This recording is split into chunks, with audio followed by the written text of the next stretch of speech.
জেলা পরিষদের সম্মানিত প্রশাসক জনাব আবুল কাহের চৌধুরী, চেয়ারম্যান সিলেট শিক্ষা বোর্ডে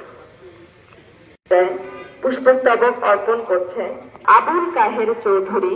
করতে আসবেন বিভাগীয় পরিচালক স্বাস্থ্য সিলেট বিভাগ।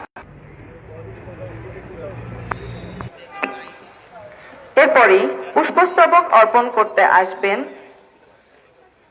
মাননীয় চেয়ারম্যান সিলেট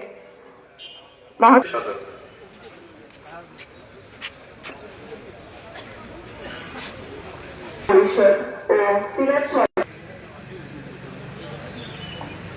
এরপরে প্রস্তুত থাকবেন কমান্ড্যান্ট আলিফ, অতিরিক্ত ডিআইজি, 7ম আর্মড পুলিশ এর নেতৃত্বে 7ম এপিবিএন আইজি সিলেট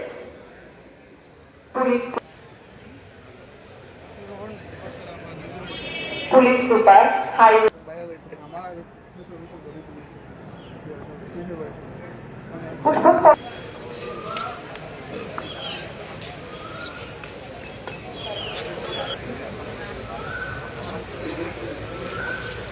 পুষ্পস্তবক অর্পণ করতে আসছেন অতিরিক্ত প্রধান প্রকৌশলী, গণপূর্ত অধিদপ্তর সিলেট সিলেট।